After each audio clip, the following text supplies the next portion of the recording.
I am Rebecca, 24 years old. I work as an editor at a publishing company. I've always lived at home, but I moved out when I started junior college. Now, I live alone in an apartment and commute to work by train every day.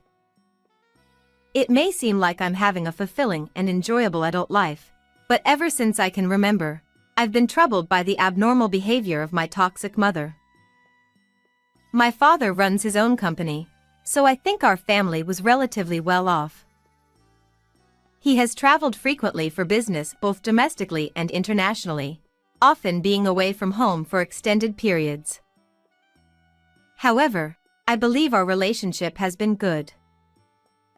He would often keep in touch while on his trips and always brought back souvenirs, showing his thoughtful nature. I have one older sister, and our relationship is not bad at all. Unlike me, she is talented in both academics and sports, but she never flaunted her abilities. She was a broad-minded sister to everyone, treating everyone equally with kindness. She guided me with both strictness and kindness when needed. I trusted her more than my mother.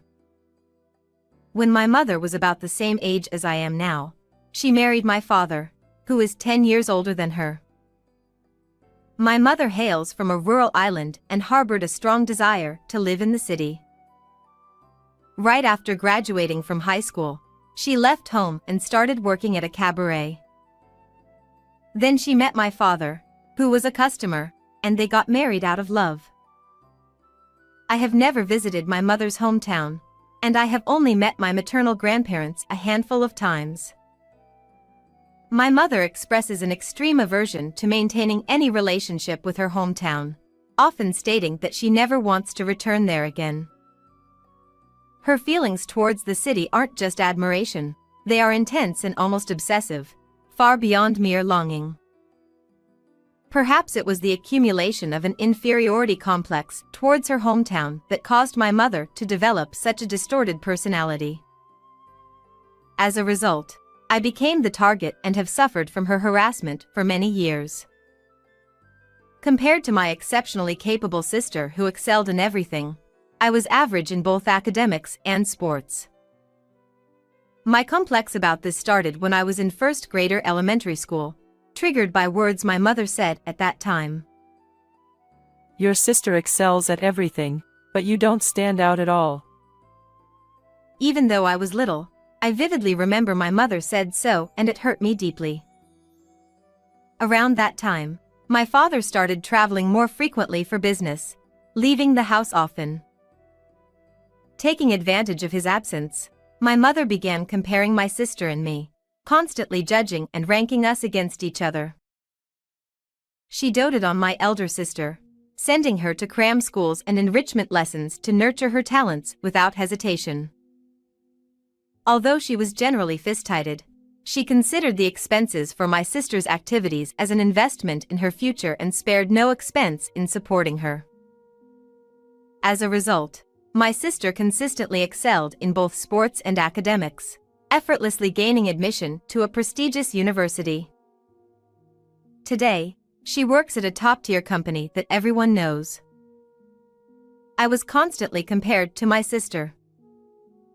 No matter how hard I tried to earn her approval, I never achieved the results my mother desired. You're average unlike your sister, so you don't need to waste your effort. She didn't even acknowledge my efforts.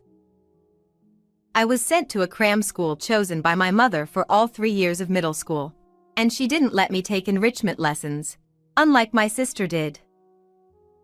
Instead of that, she often made me do house chores like laundry and cleaning. Even when I tried my best at these unfamiliar tasks for her, she never thanked me. Feeling sorry for me, my sister always stood up to our mother, telling her that what she was doing was wrong. Each time this happened, it would lead to a big argument between my sister and mother. As a result, it became a routine for me to reassure my sister, saying I'm fine. Being discriminated against by my own mother was tough, but what I couldn't bear more was when my sister and mother argued, making the atmosphere tense. My sister would often apologize to me with a pained expression in response to my words. I believe my sister, caught in the middle between my mother and me, also went through a lot of pain. I tried to talk to my father about it several times, but I always ended up thinking I should just endure it, so in the end, I couldn't bring myself to tell him. Our family had maintained this delicate balance for a long time, but eventually, the suppressed anger towards my mother exploded. I had endured it all for the sake of my beloved father and sister, but my determination crumbled when faced with my mother's unbelievable actions. When I was in my second year of high school, my mother forcibly sent me abroad to study.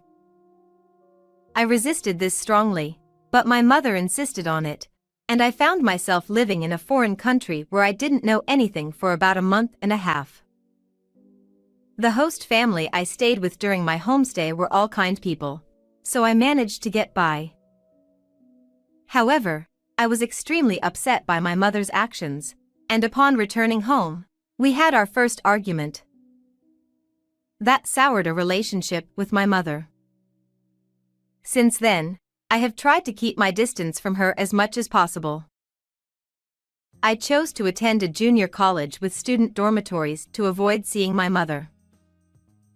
I worked tirelessly through part-time jobs while receiving minimal financial support for tuition and living expenses. After graduation, I started working, and I've continued this way until now. Despite living separately from home, my mother still contacts me from time to time, often saying hurtful and sarcastic remarks. To be honest, it has been quite exhausting to deal with. And then, I got married to my boyfriend whom I had been dating since junior college. When I reluctantly went to announce our marriage, persuaded by him, she made numerous sarcastic remarks about both him and me. However, he understood the relationship between my mother and me. Despite all that, he expressed his desire to marry me. Since I could foresee conflicts between my mother and his parents, we decided not to have a wedding ceremony, and I chose to live with his family after we got married. One day, shortly before my wedding, I had a chance to meet with my sister and we started talking about our mother and past events. When we talked about how different we are as sisters, my sister suddenly said, "Are you really my sister? We should get a DNA test." Ha! "That's terrible." I immediately refused her suggestion, but she insisted with a serious expression that it might be better to clarify things before my marriage. Looking back, Mom's favoritism towards me has been extreme. I've had a feeling for a while, but we might not be blood related. I got persuaded by her words and immediately went to the hospital with her to get a DNA test. On the day we received the test results, the doctor told us, "You two are not blood-related sisters." It turns out that my sister and I are half-sisters, with different fathers. My sister is undoubtedly the biological child of our mother and father, but it seems I have a different biological father. I wanted to believe in the slim chance of something different, so I exclaimed in surprise at the doctor's words. "Huh?" But my sister, sitting next to me, frowned and quietly murmured, "I knew it." "So, that's the reason why my mother dislikes me." I felt sad, but at the same time, I felt anger, which I suppressed all these years, starting boiling. My sister suggested we tell our father immediately and confront our mother. However, I felt that a simple approach wouldn't satisfy me, so I told my sister I had a better plan in mind and decided to act on it right away. On the day my father was due to return from his business trip, my sister, mother, and I were waiting in the living room. My sister and I took the day off work, and we made sure my mother didn't leave the house by telling her we had something important to discuss. We hadn't given her any specific details, so she had been irritated since morning. After a while, my father came home, looking stressed. After a brief greeting, he sat down and looked at my sister and me. Taking this as my cue, I placed the paper detailing the DNA test results on the table. As my mother read through it, I could see her face getting stiff. "Can you explain what this means?" I asked her. She turned pale and gingerly looked at my father, not at me. It became clear that she had been hiding the truth not only from my sister and me but also from him. There's a deeper reason behind this. Glancing at my father's expression, she began to explain. According to my mother, she ran into her ex-boyfriend by chance in town and had a one-night stand under the influence of liquor. She had no feelings for her ex, but she found out she was pregnant and couldn't bring herself to have an abortion, so she went ahead and gave birth. Watching my mother desperately trying to justify herself, I wanted to throw up. It gave me the creeps that she was making up a story, playing the victim. We remained silent while she was talking, and when she finished, my father finally spoke up with a solemn voice. "So, are you done making excuses?" My father's cold voice, unlike anything I had heard before, made my mother flinch. After giving her a sharp glance, he turned towards my sister and me. "I'm sorry for putting both of you through such pain." My father apologized in a strained voice, and then began to speak slowly. As it turns out, my father had a vague suspicion that I might not be his child when my mother was pregnant with me. However, rather than confronting her about it, he chose to pretend not to notice and kept silent about his doubts. It was a tough decision for him because a divorce would mean taking our mother from my sister and me. However, the other day, after hearing about the DNA test results and how badly my mother had treated me all this time, he deeply regretted his decision at that time. "If I had faced your mother back then, maybe Rebecca wouldn't have had to suffer so much," he said with a pained expression. He seems to be full of regret, but I can't blame him. Even though we're not biologically related, I know the love that my father has shown me all these years is genuine. When I told this to him, he lifted his head and looked at me. He was brimming with tears. That's right. Even if we're not blood related, we're still family. Let's put everything behind us and get along from now on. Having watched the exchange between my father and I, she spoke nonsense. Upon hearing her insensitive remark, my father glared at her and expressed his outrage. "Don't be ridiculous. We're not done yet." Yes, that's right. A one-night stand with your ex? Don't lie about it. When I said that, following my father, her mouth twitched slightly, and she murmured, What? When I told my father about the DNA test the other day, he said he had an idea who my biological father could be and reached out to that person. Instead of just telling my mother, which she might cavil or evade, we decided to gather testimony from that person to ensure my mother couldn't explain away.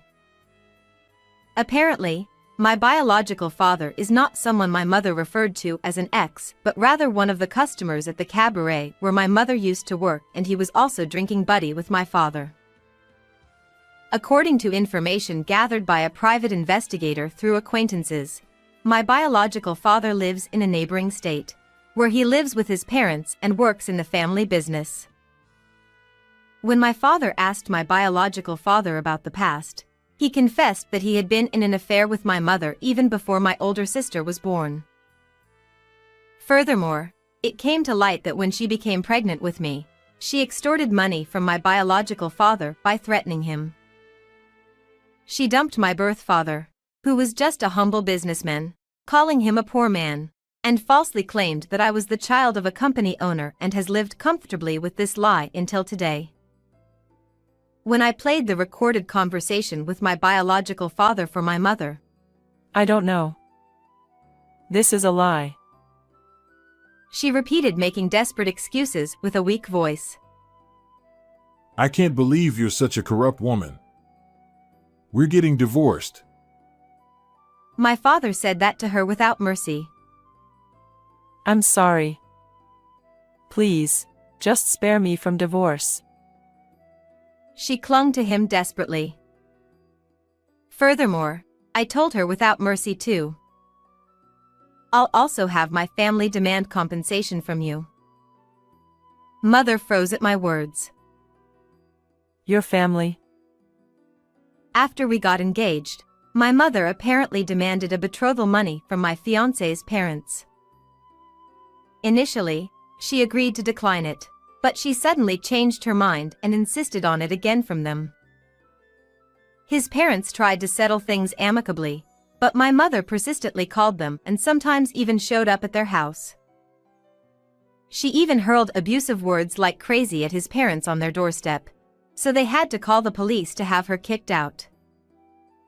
These strange behaviors of my mother sent his mother over the edge into depression, and she came down from stress. When I heard about it recently, I apologized to him and his parents, and suggested claiming compensation from my mother. Although they were hesitating, they decided to claim compensation from her. When I told her about it, she lashed out at me in anger. Family. Are you taking their side over mine? Of course. Because it's 100% your fault. Don't try to act like a mother now. I said it to her without hesitation. My mother started to lose her temper at my attitude, but my sister intervened calmly. It serves you right. She reproved our mother with those words. Finally, my father delivered what would likely be the most painful punishment for my mother. I've told your parents everything. They've agreed to take responsibility and bring you back to your hometown.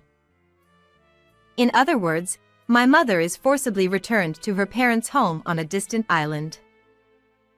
I heard that my mother's hometown is even more rural than I had imagined, with most people in the village living a self-sufficient lifestyle. Her parents are no exception to this. For my mother, who absolutely hates rural areas, returning to her hometown would be the ultimate humiliation. When my father told her about deportation, her face turned even paler than when she received the divorce announcement. Are you joking? I can't bear to live way out in the country. Please forgive me. She pleaded tearfully with my father and me for forgiveness. You forced me to study abroad even though I didn't want to. I pushed her away and said with resentment, recalling the bitter feelings from that time.